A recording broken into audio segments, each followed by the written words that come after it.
welcome everybody to the call. Thanks for being here. My name is Chris Wright. I'm the founder of the American Renaissance Network, who is sponsoring tonight's webinar. American Renaissance Network is where the grassroots right organizes to take down the American left.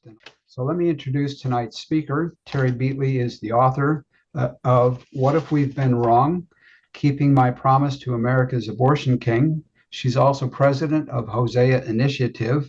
Terry has reached hundreds of thousands of Americans through public appearances, radio and television interviews, and her own conferences. Terry has an amazing story to tell us tonight about Dr. Bernard Nathanson, one of the architects of Roe v. Wade. Then she'll walk us through the left's propaganda machine that manufactured a so-called right to abortion and sold it to America. So, Terry, the floor is yours. Take it away. Thank you, Chris. And I'm so happy that I'm here. My experience has been, as I've spoken in probably now 38 different states, and these are usually to very pro-life audiences. I would say it's around 95% of even the pro-life activists have never heard of Dr. Bernard Nathanson. So with that in mind, what I'll be going over tonight is what I call the Deadliest American Hoax. And I love the subtitle you gave it, Chris. I'm forgetting what it is, but it was about manufacturing the propaganda that manufactured. So I call it the Deadliest American Hoax, one of the greatest unknown stories of all time. So I'm going to go ahead and share my screen. And what I'm going to go over tonight is the story of how I ended up meeting Dr. Bernard Nathanson and what led to this audacious promise that I made, the father of the abortion industry. In fact, I'll go ahead and tell you this. I had been Virginia coordinator for parentalrights.org, a Virginia-based organization which really serves people in 50 different states, protecting parental rights in the United States of America. But when I got involved in this in the early mid-2000s, I was a homeschool mom of two kids, two girls who are now 30 and 27. And I became enlightened to the domestic and international threat to parental rights. I'll give you an example. In Virginia today, if a girl reaches 14, or when a girl reaches 14 years old, and a boy too, if you take your kid in for a sports physical or any type of really medical treatment, the pediatrician has to ask your child or your grandchild or your great-grandchild, would you allow your mother or your father to stay in the examination room with us? That's all come about because of the promiscuity industry that Margaret Sanger from Planned Parenthood started, 100 years ago, and then which was fueled by the abortion industry, and to a point where now they're not happy with just killing babies in the womb. No, they want all parental rights. They want anything having to do with sex to be the complete authority of the minor child, because it's the right of every child to experience sex and anything having to do with that. And as we already know today, including to try to transition to a different gender or sex. So many of these roads lead back to Dr. Bernard Nathanson, who's the father of America's industry of abortion. And so when I was traversing the state of Virginia back in, it was probably like 2007, 2008, 2009. Part of that was I was reaching out to a Black minister in Virginia because I wanted to make sure he understood about the domestic and international threat to parental rights. And I played phone tag with him for 3 months. And finally, I was able to connect with him on the phone. And he answered, but it was only after I had watched a 2.5-hour documentary of the racist history of Planned Parenthood. And I remember when he answered my phone call that day, I thought, am I supposed to be talking to him about the threat to parental rights? Or am I supposed to be revealing to him the the racist roots of Black genocide in America. So that's what I ended up talking to him about. And I asked him for a 3-hour appointment so I could show him this DVD called Maafa 21. And I'll type it in here in the chat. And I encourage you all to watch it. It's MAAFA. That's the main name of it. And the subtitle is Black Genocide in the 21st Century. Well, he agreed to a 3-hour appointment. That happened in April.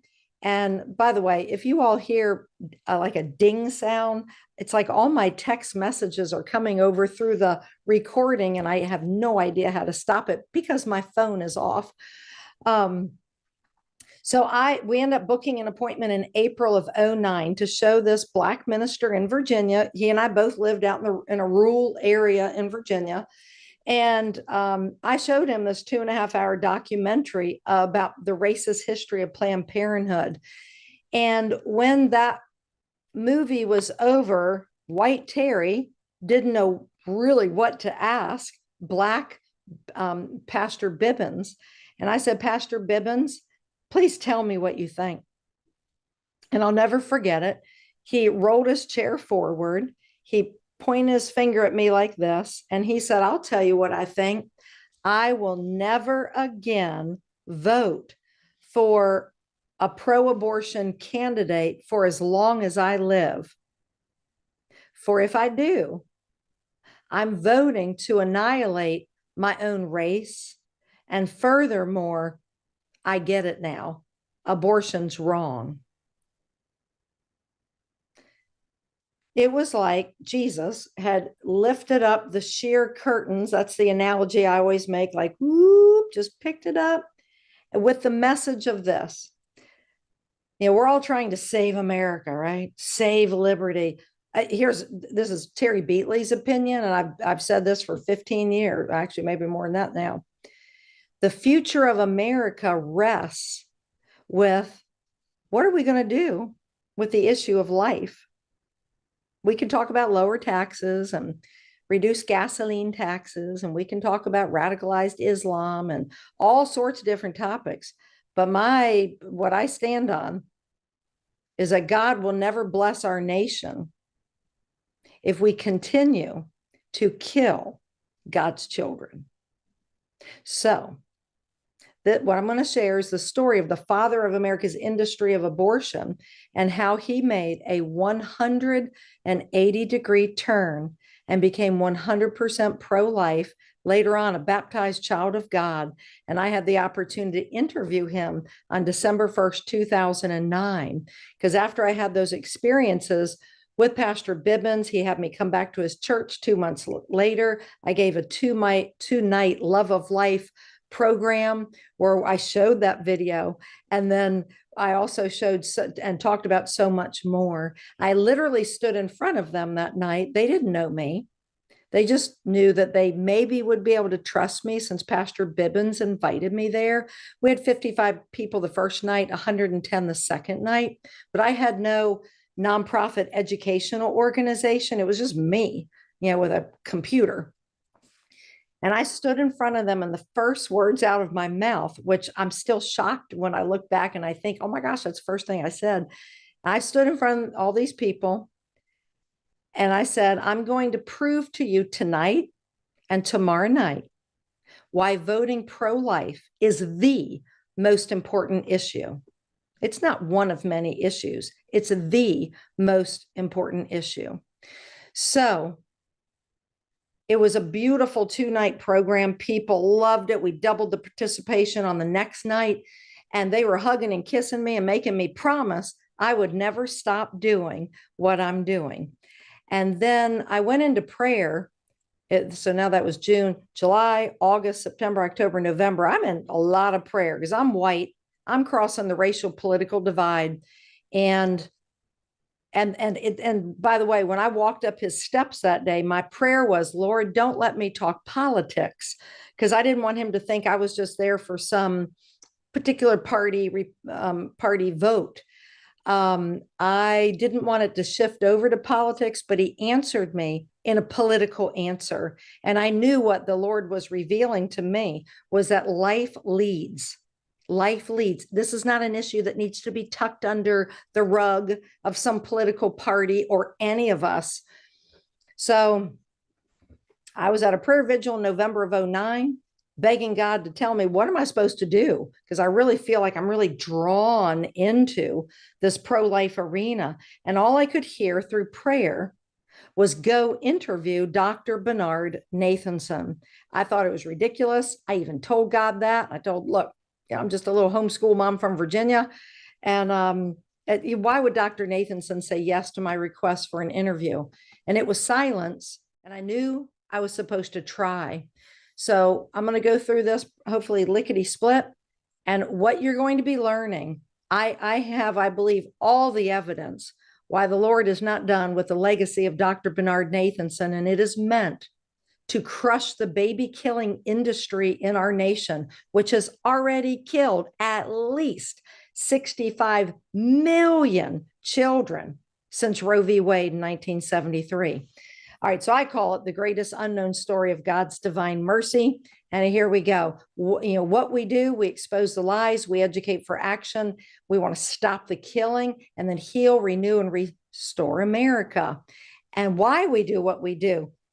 In 2 Chronicles 7:14, the Lord says, if my people who are called by my name would humble themselves, pray, turn from their wicked ways, then I, God, will hear from heaven, forgive their sins, and heal their land. The problem, as I see it, my opinion, God hadn't heard from heaven yet.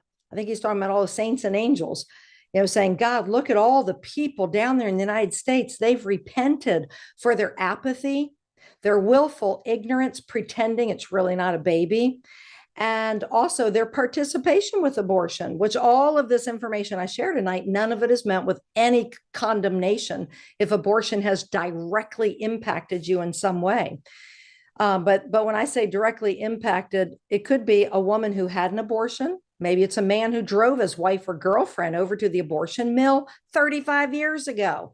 I don't know what anybody's story is, but it also includes voting for pro-abortion baby killing candidates. The repentance has to happen. Okay, we can do all the seminars we want and all this. God literally tells us how to heal a nation in 2 Chronicles 7:14. Hosea 4:6 says, my people perish for lack of knowledge. That's why I named my educational nonprofit what I did. In Proverbs 24:10-12, God warns us, our job is to hold back those people who are heading to the slaughter. So a young man driving his girlfriend to the abortion mill, all three of them are heading to the slaughter. And our job is to try to reach out with love and enlightenment and try to stop it. The other thing, by the way, because if this scares you, you might as well hang up right now. Because the other thing God says in that Bible verse is, once you know this, once you know what I'm getting ready to show you over the next 30 minutes, you will never be able to stand in front of God after you pass away and say, God, I just didn't know. I just didn't know, because God will judge you. And it says it right there in Ephesians 5:11, have nothing to do with the evil deeds of darkness, but rather expose the evil deeds. And I learned way before Hosea Initiative, after I moved to Fredericksburg, Virginia, into the home district of a Virginia state senator who had been there for 28 years, 7 terms. He was up for re-election. His 8th, victory, which would then make 32 years in the Virginia Senate. And I thought, this is crazy. These people up here don't know what this man stands for. And I went out and I educated on what you're going to see tonight and a whole lot more. So here we go. The commission. So when I visited with Dr. Bernard Nathanson, oh, I didn't tell you that. So once through prayer, when God said, go interview Dr. Nathanson, I didn't think it was going to happen, but I went ahead and tried. And I found his number, called up to New York. This was like mid-November, and his wife answered. And she said, and I said, I'd like to interview your husband. And she said, Terry, my husband is 83 years old. He was considerably old. My guess is she was probably like 70. and he was 83. And she said, Terry, he has terminal cancer. He's 83 years old, and he has not granted an interview in well over a year. And she said, all I can tell you to do is put your request in writing, fax it up here to me, and I'll present it to my husband, and let's just see what he says. And I said, yes, ma'am.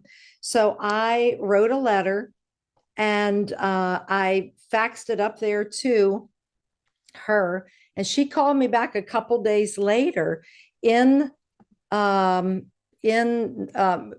month of November, just a couple days later. And she said, Terry, my husband said yes. She said, can you fly up here on December 1st, 2009? So I flew up to New York and had a 4:00 interview with Dr. Nathanson on December 1, 2009. Interestingly, that was exactly 12 years to the day that the United States Supreme Court heard oral arguments in overturning the Roe v. Wade case. And why is that relative? Because at the end of my interview with Dr. Nathanson, I said, Dr. Nathanson, I realize you're too ill, too sick to get your message out anymore. If you have a message for America, and if you tell me what it is, I promise you I'll deliver it across our nation until it becomes common knowledge Roe v. Wade is overturned. And Dr. Nathanson paused for a second, and then he looked up at me, and it was the only time in this interview there was a little bit of hope in that man's eyes. And Dr. Nathanson said, yes. He said, teach the strategy of how I deceived America, and then tell America that the co-founder of NARAL, and I'll tell you more about NARAL in a second, that the co-founder of NARAL says to love one another. Abortion is not love. Stop the killing. The world needs more love, and I'm all about love now. And I reached over and I shook that man's hand, and I promised him that I would get the job done. I had absolutely no idea, but I can submit to you that our God does, and he's doing it. Okay. And it's maybe too much to all get into tonight, but here we go. So I'm going to introduce you to a revolutionary, a doctor, and a woman. So what happened is Dr. Nathanson, the man in the middle, he had become an OBGYN, but I think it's important for you to know that his childhood, he grew up in a hate-filled home. His father was a general practitioner who was also very involved with birthing babies because they didn't have all those different specialties, way back in the early 1900s. And Dr. Nathanson's father hated his mother. It had been an arranged marriage. So Dr. Nathanson only grew up with a very perverted sense of marriage and how really, quite frankly, a man should treat a woman. And so that was his childhood. Then his father was very domineering, and it was almost like he knew he just needed to follow his father's steps. So he became a doctor in OBGYN. He went into practice in the 1950s. And then now we had the radical 60s. But before I go any further, it's important for you to know that his first step into the satanic world of abortion was he got a girlfriend pregnant back in his med school years. And it was actually a woman he loved. They probably would have gotten married. Her name was Ruth, but he was so afraid it would, being a father at the same time trying to get through med school, it would impede him becoming a doctor. So he urged her to have an abortion, and Dr. Nathanson's father paid for the abortion, and Nathanson took her into Canada, where I believe it was legal at that point, and the woman almost bled to death. It was terrible. So that was his beginning. So he financed the death of his very first child as a very young man, and it bothered him till the day he died. All right. So then later on, after he becomes an OBGYN, but before abortion was legalized, he gets another girlfriend pregnant. But this time he's going to do the abortion himself. And he literally aborts his own child. But back then, he didn't give any thought to the morality. It was just like he was totally blind. It was almost as if he too believed it was just a blob of tissue. This is not a human life. And he never calculated, he never measured the social, cultural impact of what he was doing. Okay. Then Lawrence Lader. Lawrence Lader was the very best friend of Margaret Sanger, the founder of Planned Parenthood. Let's see, Lawrence Lader wrote the only approved biography of Margaret Sanger. Okay. And she died in 1966. And it was as if she passed her birth control, population control baton over to this man. There's a lot of speculation that he was a lover of Margaret Sanger, because Margaret Sanger was all about orgies and everything else. And that wouldn't be any big surprise. Lawrence Lader also was a trust fund kid in New York City. He kind of lived off the trust fund and then, worked his passion. And his passion was making sure young women had as much birth control as they possibly needed. And so with Sanger dead in 1966, and now he's leading the charge to try to get abortion legalized all across America. But he can't do it on his own. He needs a doctor. He needs a Dr. Fauci, and he needs a woman because he's a man. And they're going to promote this as a woman's issue. And so the first thing he does is he reaches out to Dr. Bernard Nathanson and invites Nathanson and his wife Adele over for dinner at the Lader home. And over dinner, Lawrence Lader declares that abortion needs to be legalized. And Dr. Nathanson had already, seen some women coming into the emergency room with botched abortions. And he was, and that really, really bothered him. I will tell you, Nathanson wanted the best thing for women. He had no clue how abortion would really mess with a woman physically, and mentally. He did not understand any of that way back in the 60s. He just thought, oh my gosh, women should not be coming in with botched abortions, and having, severe infection and, everything else. And some people losing their lives, not thousands of people, but one here, one there. So Nathanson said, well, I think the same thing. Well, Lawrence Lader had worked for the card-carrying communists on Capitol Hill.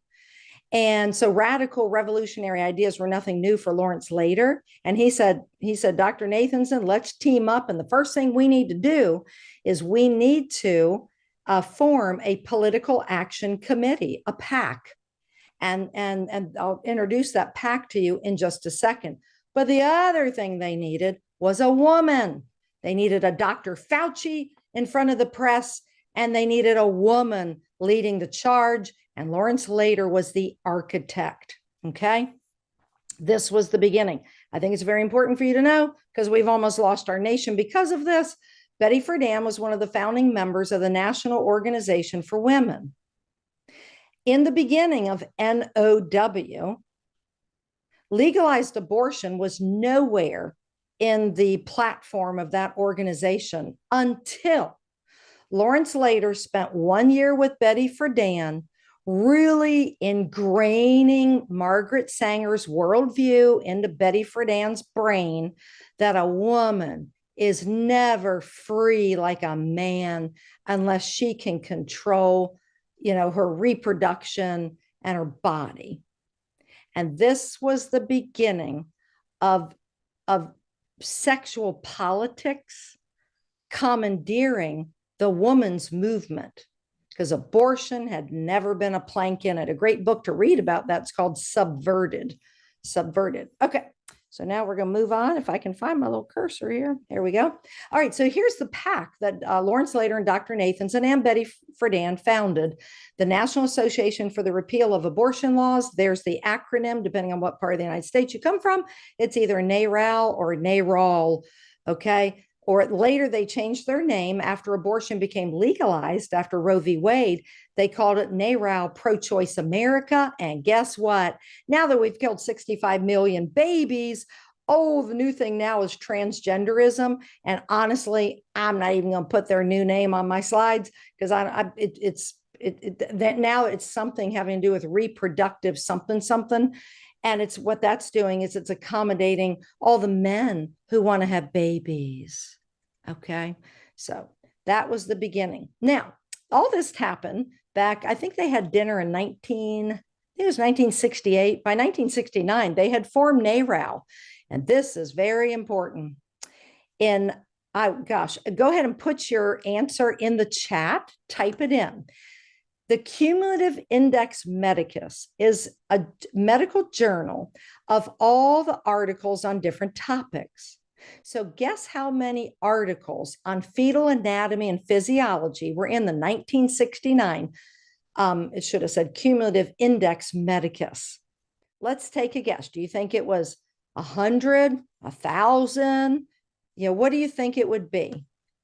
And I can't wait to check out some of these answers. Actually, I'm going to look at them right now. Come on, somebody opine. 0, none. Well, all right, you're spot on. The answer is 5.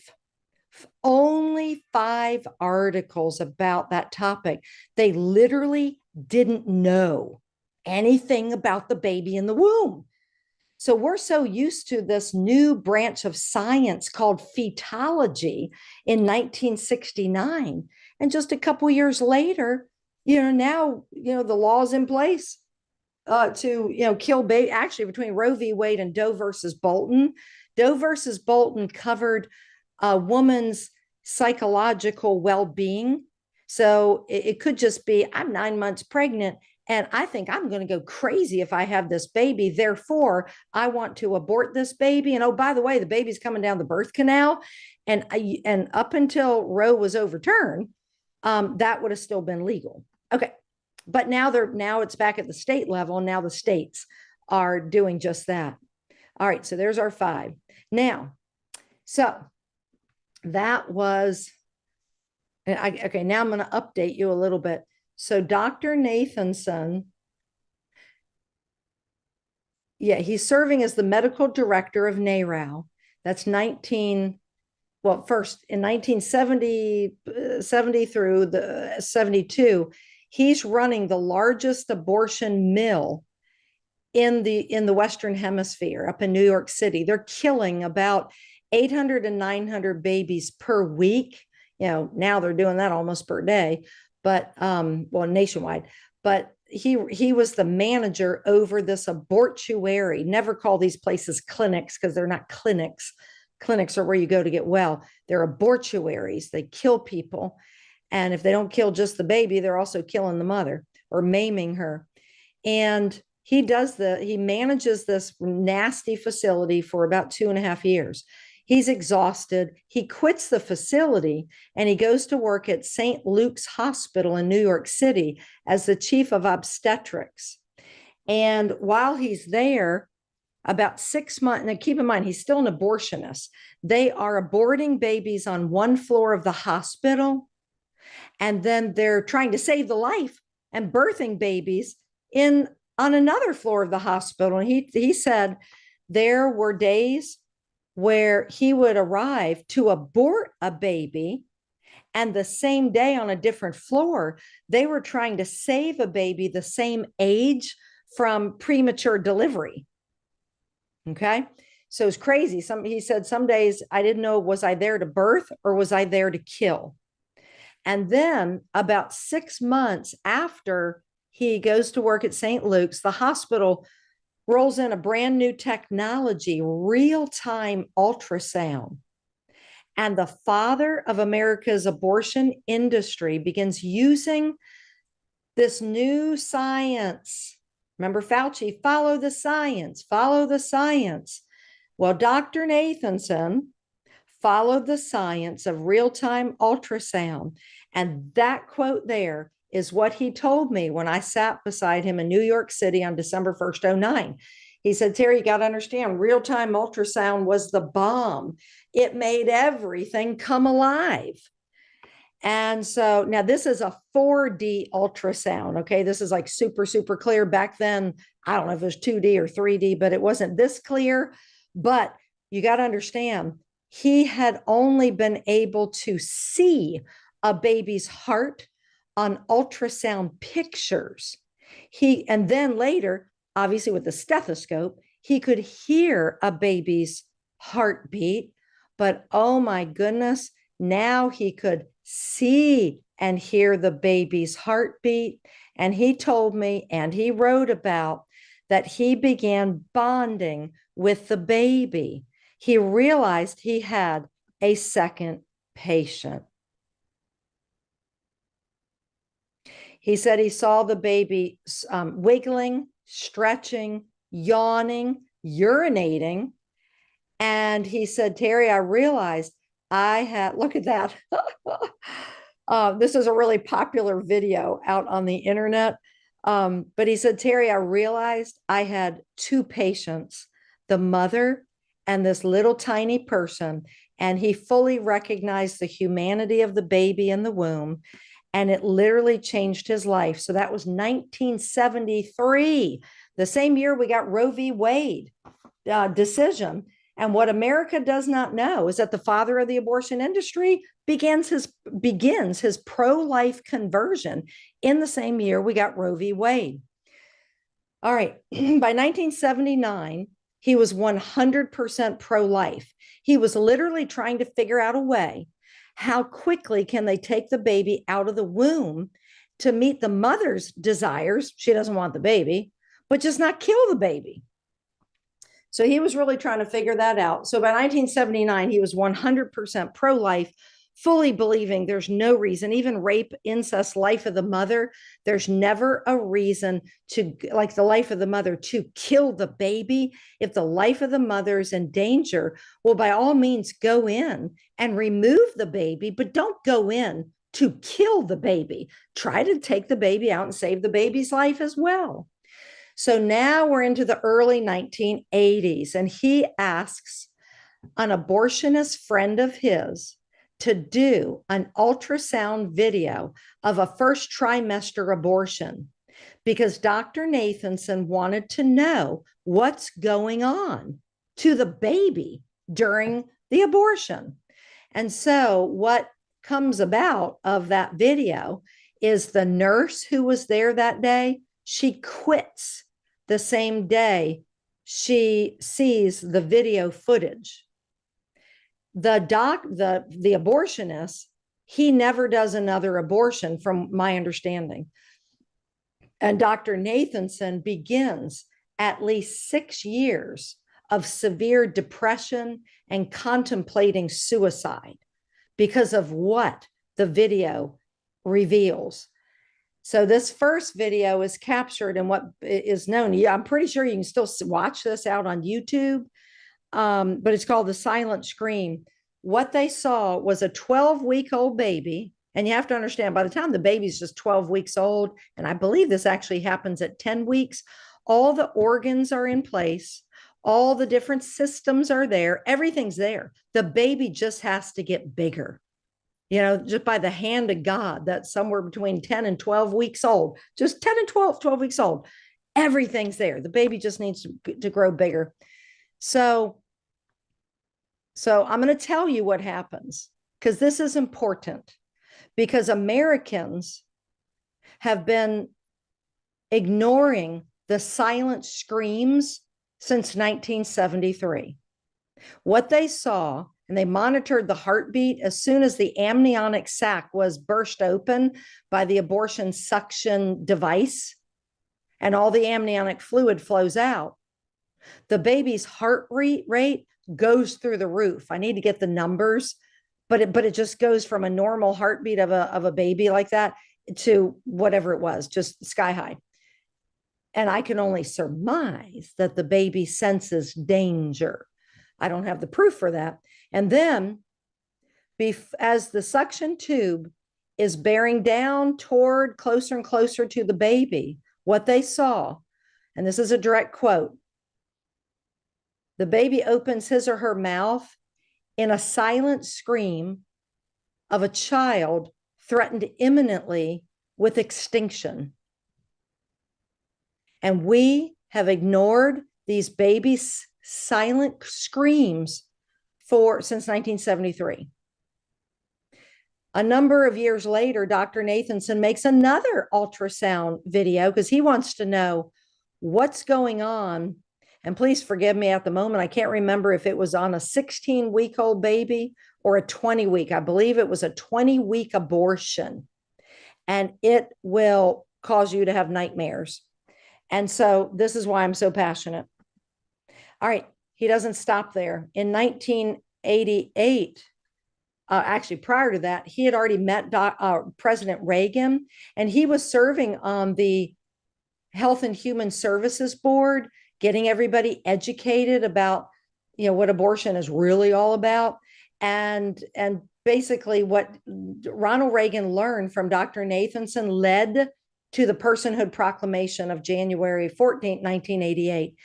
Take a picture of that, and I encourage you all to read that Personhood Proclamation. It's also in my book. Okay, it's so important. It's beautifully written. So now Dr. Nathanson is in this deep, deep depression. And, in their days that he's contemplating suicide, and he realized he required a cure. He required not just a cure, but he needed healing. It was tearing him up. 2 of his own children gone. He personally performed with his own hands 5,000 abortions. And then when he ran that abortuary in New York City, 60,000 children had lost their lives. And this is a really amazing quote, and this is just one excerpt from it. I believe the abortion ethic is fatally and forever flawed by the immorality of the means of its victory. Can you all imagine? Here we are busting our chops, trying to save America. How did we ever lose America or come on the verge of it? We fell for the lies and we started killing God's children. Well, imagine if every American one day will learn the real story of Dr. Bernard Nathanson. And it was never a decision between a woman and her doctor. This is from one of Dr. Nathanson's books. He said, giving it, meaning abortion, just the barest patina of a medical judgment made abortion infinitely more acceptable and politically more palatable. But his quote doesn't stop there. He goes on to say, in actual fact, the abortion decision is no more the doctor's decision than a nose job. It's the woman alone who decides if she wants her nose fixed, her breasts done, or her child destroyed. So we're looking at pretty much the beginning of the emasculation of the American man. And these poor young guys today, they literally will hold up signs declaring that they are feminists. It's disgusting. And she merely involves the doctor as the instrument of her decision. Dr. Nathanson did not know what to do with his shame, his guilt, his depression, these nightmares that he was having every single night, waking up in sweats. And he decided to go to the big pro-life sit-in New York City. About, I think it was like 1,500 people, 1,200, 1,500 people sat in front of the Planned Parenthood facility in New York City. And I don't know if physically they're blocking the door, but if I was a woman walking in to have an abortion, I would have had to pass hundreds and hundreds and hundreds of people. Maybe the door is still unlocked and I could get in, but it was be enough that the women would turn around and leave. Nathanson went there that day because he wanted to write an article for some journal about, are these types of sit-ins ethical? And while he was there, his friend showed up, Chris Slattery. And Chris Slattery was the man who basically led Dr. Nathanson to Jesus Christ. And Chris Slattery gets arrested by the police. And he gets his handcuffs and he gets pulled off to the little fenced-in area. And Chris told me that this was Dr. Nathanson's watershed moment. He could have walked away. He could have run away. But he held out his hands and he chose to be arrested as well. And Chris said, Terry, this was the day that Nathanson made an all-out decision. Also, Dr. Nathanson wrote about the peace, the joy, the love that emanated from those 1,200, 1,500 people who were there. He witnessed these pro-lifers, and this January in New York, it's cold, it's windy, it's snowy, and he was amazed at the love. They were praying for the abortionists, praying for the nurses inside the Planned Parenthood facility. They were praying for the policemen. They were singing joyful hymns, and he didn't understand, but he literally, not like figure of speech, he literally wanted, he desired their source of joy. That's what happened on that day. So if you ever see pro-lifers out in public in front of Planned Parenthood, lift them up in prayer, because you never know what they're doing is going to impact that city, that state, or the entire nation. All right.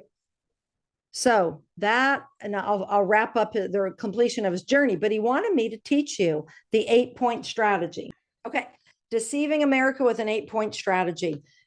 Dr. Nathanson, Lawrence Lader, Betty Friedan hired a public relations firm in the late 1960s. And that firm helped them, or really led the way, devising a very strategic plan to deceive America. The first thing they did was they framed the debate, not around a woman's right to kill her baby. And I'm sorry, I'm going to be graphic. It's not the right, and I'm sorry if this impacts anybody directly, okay? But I just want you to think, what does an abortion really do? They would never have gotten to first base. But the PR firm said choice, because all Americans love choice. How do we know that? Just go try to figure out which type of orange juice you want to buy, what type of, tennis shoe. We used to have just like one type of tennis shoe, right? The American high top, whatever it was called, Converse high tops, right?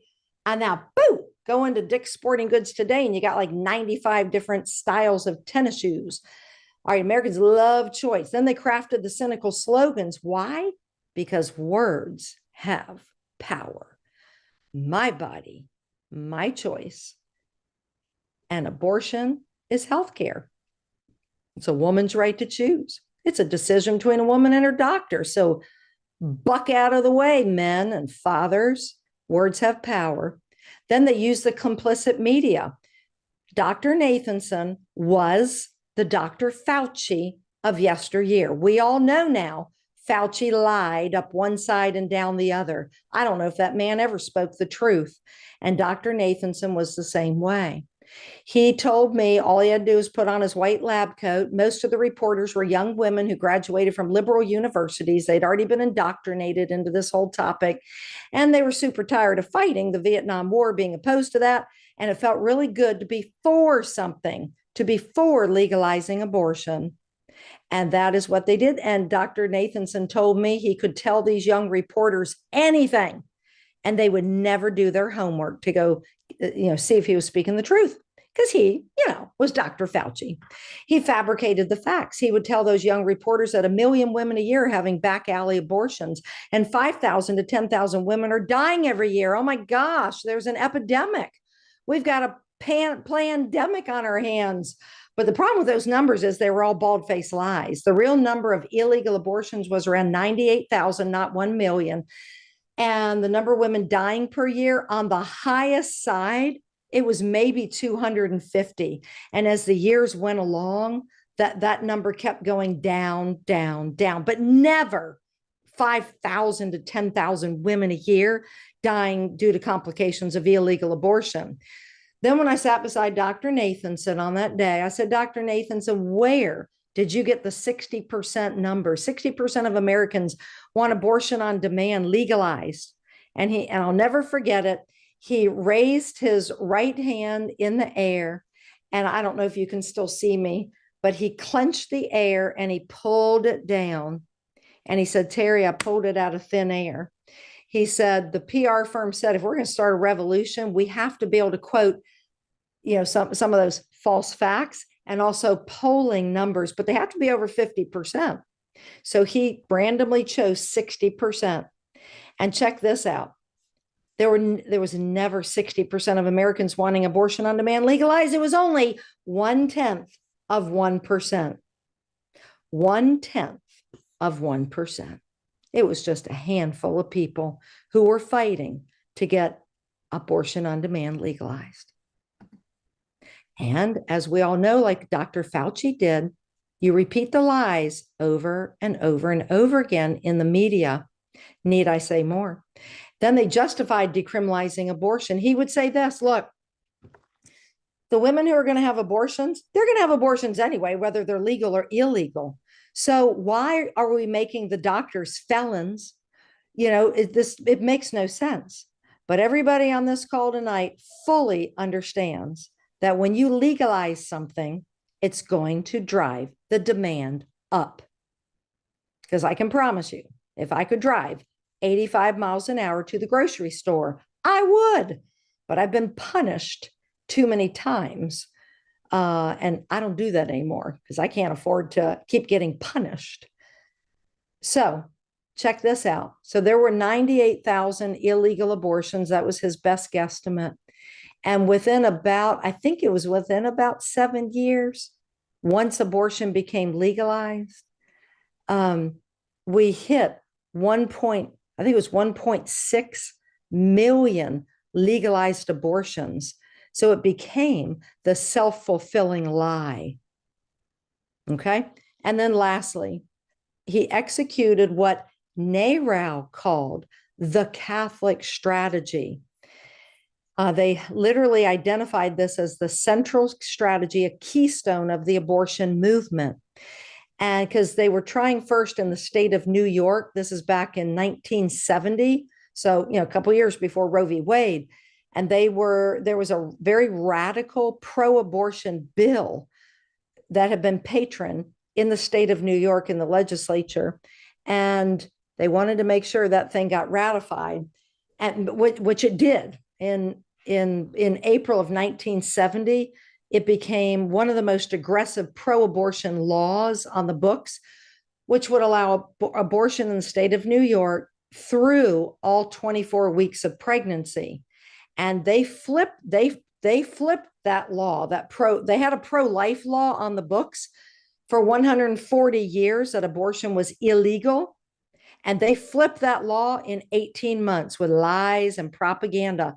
But I think it's important for everybody to know that Nathanson called Catholic strategy, it was a religious war. Whether you like the Catholic Church, have no opinion, or don't like it at all, makes no difference. But the point that I want to drive home, it's only been the Catholic Church for 2,000 years, which has unequivocally stated that abortion is an intrinsic evil, that nothing good comes from abortion. It's only been the Catholic Church for 2,000 years. The politicians are all messed up on this issue because of the 8-point strategy. Okay, and the Catholic strategy has 4 parts to it. They would blame any Catholic, they would blame the bishops. And that was the point of the spear, the bishops. They wanted to shut the Catholic bishops up. And anytime a woman died or was maimed by an illegal abortion, they would blame the Catholic bishops. The second thing they would do is they supported any candidate with marketing efforts, Catholic candidates or any candidate who was in favor of legalizing abortion. The third thing they would do is they split Catholics into 2 camps, the Kennedy-style Catholic versus the faithful to the church's teaching Catholic. And NARAL's hope was to create division within the laity and then leverage it to their cause. They had to get Catholics voting for pro-abortion candidates. And then the fourth part was NARAL unleashed the Catholic straddle. Everybody on this call intuitively knows what it is, but I would bet dollars to donuts that not one person knows that the Catholic straddle was literally invented by NARAL and Dr. Nathanson. And the Catholic strategy targeted pro-life Catholic voters and politicians. This tactic convinced many Catholics that they could straddle the issue by remaining personally against abortion, yet vote for pro-abortion candidates under the guise that every woman has the right to choose. And that's all these Catholic politicians running for office, whether it be Joe Biden, Tim Kaine, they're literally doing the straddle. And it's sickening. And it was devised by Dr. Bernard Nathanson. And you can take a picture of this slide if you want, if you have your cell phone handy. And I just want to shout it out that no one likes to be lied to, and every woman and man has the right to know the truth. So what happens to Dr. Bernard Nathanson? He never pulls the trigger. He never does pop all the pills. He does, out of desperation, go back and visit a Jewish rabbi. The rabbi has no answers for him because half of the Jews are pro-abortion as well. And he got no answers there. He went to, psychiatrists, psychologists, and then his path crossed with a clergyman, a Catholic priest up in New York. And it may have been at Princeton University. I can't quite remember, but it had to have been in New York because they would get together once a week. And for 5 years, Dr. Nathanson read the Bible with this Catholic priest. They studied the catechism. They read all the great authors of the day, G.K. Chesterton, Thomas Merle, and so forth, so on. And Dr. Nathanson was baptized on December 8, 1996. And here are some of his quotes. "I am no longer alone. It has been my fate to wander the globe in search of the one without whom I am doomed." And he said, "But now I seize the hem of Christ's robe in desperation, in terror, in celestial access to the purest need I've ever known." And what he needed was a savior to wash him clean. And so from 1996 to the day he died, which is February 21st, 2011. I think I have that right. 2011. Dr. Nathanson, he would do everything he could to raise up his voice like a trumpet. And by the way, this is one of the ornaments that we have in our shop. Actually, it may not show right there, but this was an ornament we had at the first gala, our big pro-life Dr. Bernard Nathanson Courageous Witness for Life Gala in 2019, where President Trump was awarded the first Dr. Bernard Nathanson Courageous Witness for Life Award. Okay, so that, my friends, is what we have to do, is we have to raise up our voice like trumpet. So this week, we just launched our brand new website. So I hope you'll take a picture of this slide. And we have a brand new website. I'm getting ready to go on to many, many podcast shows. It's like at least 5 million people we can reach with this story and a whole lot more. But we're also building an online community. So I encourage you to go visit our website. And right now we're taking the first 100 people for free. Eventually we'll have like $5 or $8 per month fee. We don't have a lot of activity going on just yet because I just launched it, but I'm going to be having a new podcast where I'll be interviewing famous people.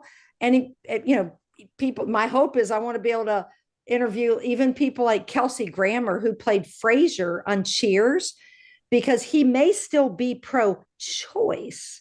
However, he has come out publicly regretting the abortion. I think it's of his only child, a girlfriend of his decades ago. I want to be able to interview people. We're going to have people in all 50 states. We're going to be sharing what we're doing, what's working, staying laser focused, making sure the promise to Dr. Bernard Nathanson is fulfilled. I hope you'll visit our website and join that online community.